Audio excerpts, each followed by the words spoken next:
Oops, this was supposed to be the second part of another video, but I made it into two because it was too long, so now there's no intro, so this is me saying hi to you. Hi! And now we're going to do the Friday Five, which is something I'm shamelessly stealing from Sarah Dessen, who is an awesome YA writer. She just does this on her blog, but I'm going to do it here. So basically, I'm just going to give you 5 little quick updates from my life for this week. So it'll be fun.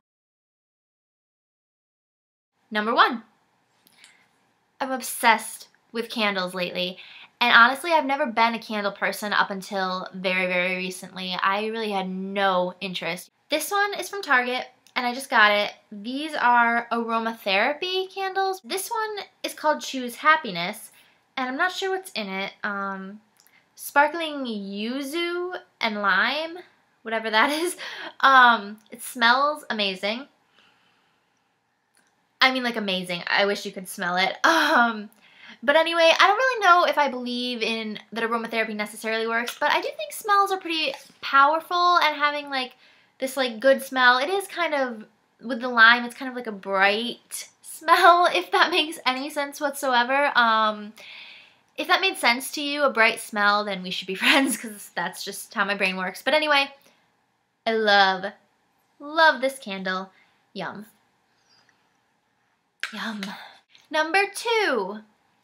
Since I moved to Florida about a year and a half ago, I haven't really gotten a chance to see too many of my friends, which sucks. But I just spoke with one of my other friends who actually has recently gotten divorced, and she has 2 kids, and she was planning a vacation, and I guess something fell through on that. I don't know exactly what.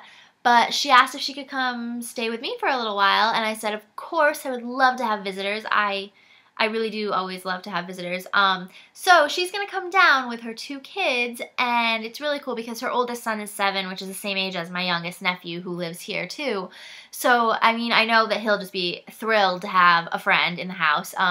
But she's going to stay here for 3 or 4 days, and we're basically just going to go to Disney World because it's only like an hour from me. So we're going to go to Magic Kingdom, which I'm so excited about because I am truly a kid at heart, and I love Disney World, and I love all of the theme parks, but Magic Kingdom is my favorite because it's like, it's magical. Like, Magic Kingdom is Disney. That's where Cinderella's castle is. That's where you get the, like, classic picture, like, from the Disney logo, you know? And I love the little kid rides. What can I say?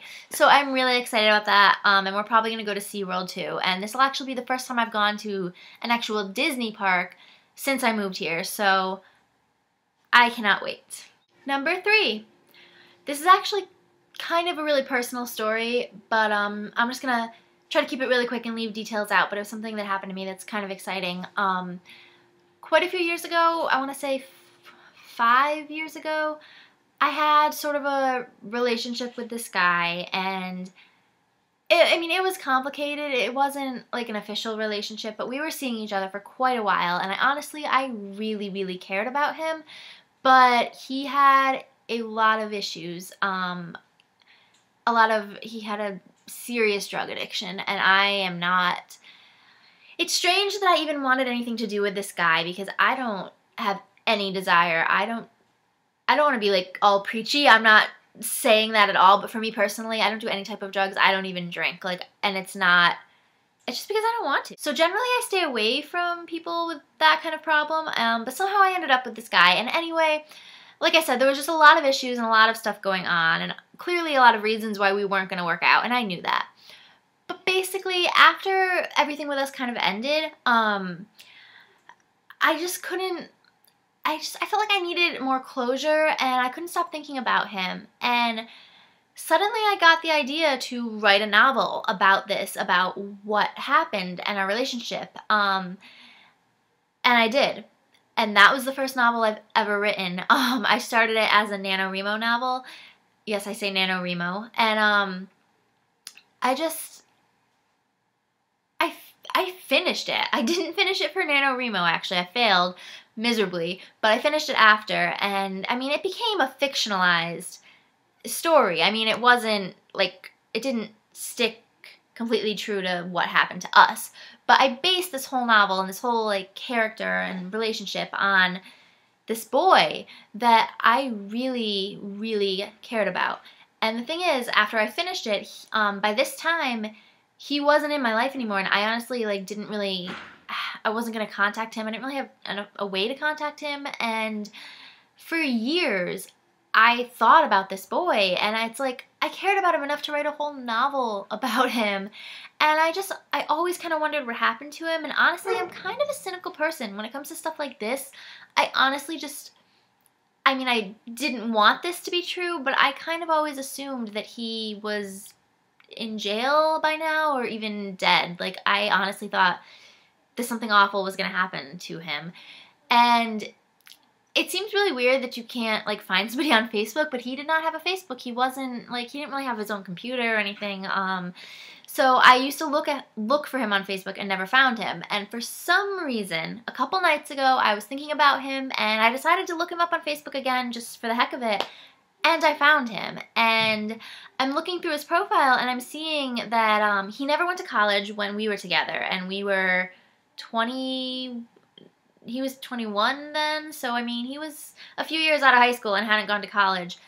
But I looked at his profile. He's in his last year of his undergrad, and he's been in the National Guard, and he has a full-time job, and I'm just thinking, oh my God, like, it looks like he got his life together, and I was just really, really, really excited about that. So I sent him a message, and he wrote back right away, and we just started talking, and we talked for a good portion of the night, and honestly, like, just kind of to catch up, and it made me really, really feel good to know that his life turned out okay, that he's okay.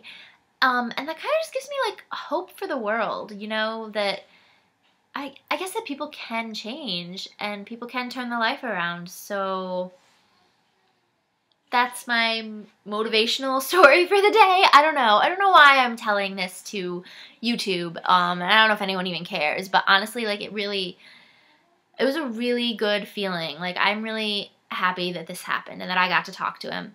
And yes, I did tell him I wrote a novel about him. At first I was like, I can't do that, but the conversation was going so well, and I was like, you know what, I'm just going to be honest. And it didn't freak him out. He didn't think I was crazy. He was pretty flattered, and he said he wanted to read it, but I don't think that's going to happen. But anyway, that's my story. That's my story for you today. Okay. Number 4. I went to see the Wizard of Oz movie, and oh my goodness, I loved it. The Wizard of Oz is actually my favorite movie of all time. I'm obsessed with that movie and everything to do with it. I love the musical Wicked. I love all the adaptions that have been made. I have like 4 copies of the book and like 3 copies of the movie at least. Like, it's an obsession. I have a little Scarecrow bobblehead. Bobble bobble. I love the movie. So honestly, when I found out that they were making this, I guess I kind of want to call it a prequel, even though it's, I don't know. When I found out they were making Oz the Great and Powerful, I was thrilled, and I knew I was going to run out and see it as soon as it came out. But because I loved The Wizard of Oz so much, I didn't really have high expectations for this movie. I thought I'd pretty much hate it. Nope. I loved it. It was hilarious. Like, laugh out loud. Like, I'm in my seat just like bursting out laughing. Funny. It was great. And it's funny because I know the critics are all bashing it. I read an article about how it's anti-feminist and undoing all the work that L. Frank Baum was doing in his novels. And normally I tend to agree with that kind of thing, but I don't know. I mean, not to sound like flippant about it, but I mean, it's just a feel-good kids movie, and if the protagonist is the wizard instead of a girl, so what? Boys aren't allowed to be protagonists? Whatever. I loved this movie, and check it out. If you like The Wizard of Oz, check this out. This was so cute. It was so good. I loved it. I actually want to see it again, and again, and again, and again. Check it out. And finally, number 5. I saved the best for last because this is really exciting, at least to me. So right after I saw the Wizard of Oz movie, I came home, and Books A Million seems to read my mind sometimes because I get coupons from them a lot, but I got an email with coupons and new releases, and they were advertising this new Wizard of Oz collection that they've done, because there's actually I want to say 15 original Oz books, and I know you can buy them and they've always been available. I've just never bought anything but the first one. But I've always wanted to read them, and now they made a collection of 5 volumes, and there's 3 books in each volume. Yeah. And they have really pretty covers, and I'll probably end up talking about this in other videos and stuff because the question kind of comes up. But yeah, I'm a sucker for covers, and these are gorgeous, and I had to have them, and they just came today. In here! So we're gonna open this and take a look at them, okay? Oh my gosh, they're so pretty! Okay, well, I don't know if I'm not gonna worry about doing this in order, but Volume 2.